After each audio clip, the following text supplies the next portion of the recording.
ఇంట్లో 5గురు పిల్లలుంటే సందడి సందడిగా ఉంటుంది. ఈ 5గురు పిల్లల్లో ఎవరు ఎక్కువ అల్లరి చేసేవాళ్ళు? అంత అలసి లేదండి. కొంచెం ఈయనే అలరి. అమ్మ ఇక్కడ ఒకటమ్మా, అల్లరికి హుషారుకి చలాకితనానికి చిలిపితనానికి ఆ తేడా తెలుసుకుని చెప్పమ్మా.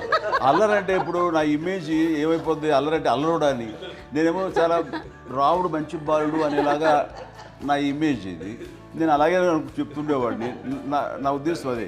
నేనేమో అల్లరి నన్ను అంటే చలాకితనం అమ్మ అల్లరు అనుకునేది.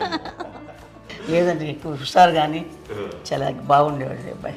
ఇంట్లో పనులన్నీ నీకు సాయంగా ఉంటాయి? అవునండి, వాడే చేసేవాడు అండి. ఇంట్లో ఎవరు ముట్టుకునేవాడు కాదు. మా నాగబాబు అస్సలు ముట్టుకునేవాడు కాదు. అన్నిటికీ నాకు ఆయన సహాయమే పాపం. నాన్న ఆయన ఉద్యోగం వెళ్ళిపోయారు. నేను పాక్కుంటూ అలాగా వెళుతూ వెళ్ళిపోయాను, నాకు తెలియదు. తర్వాత అమ్మ చెప్తుంటే లేదుగా మాత్రం కొన్ని కమ్మర కోలు ఉంది నాది.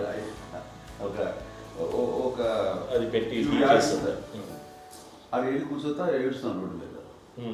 అయ్యేసరికి వాడు 3 years సో నన్ను వాడు తీసుకెళ్ళి వాడు కమ్మరకులో కూర్చోబెట్టాడు. ఇక్కడికి ఏడుస్తాను, ఎవరికి వెళ్ళాడో తెలియదు వాళ్ళకి. సో అది ఒక గంట పోయిన తర్వాత అమ్మ ఎత్తుకుంటూ వాడు కూర్చో, వాడు చిన్నబిడ్డ అనిపిస్తారు మొత్తం ఎత్తుకు. అది వాడు చూసి ఈ అబ్బాయి అన్నారు. కాదు అనేసింది. అది చాలా అంటారు, సరిగ్గా చూడమ్మా, ఈ అబ్బాయి మా అబ్బాయి. ఏంటమ్మా అంటే ఆ కమర్గోలులో కింద కూర్చోబెట్టాడు కదా, బస్ అంతా పూజేసుకుని అలాగే అయిపోయింది. అంటే రంగని కాదు కానీ ఆ కమర్గోలులో కూర్చోబెట్టడానికి ఆ మసిగిస్తూ ఇంకా నల్లగైపోయింది.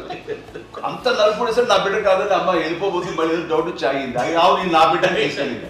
అప్పుడు ఏం చేశాడు, కాడీస్ కట్టిందో డౌట్ నాకు.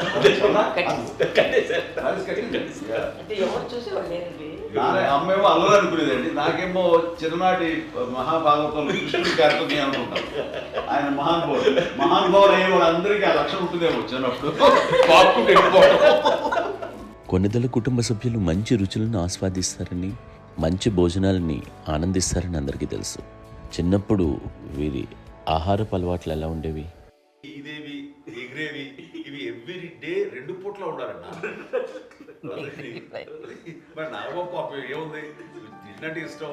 మరి అన్ని రకాలుగా నాన్న కోసం చేసి పెడుతుంటే మరి తను ఇష్టపడక ఆ తర్వాత లేకపోతే కోపడక ఎలా ఉంటాడు చెప్పండి.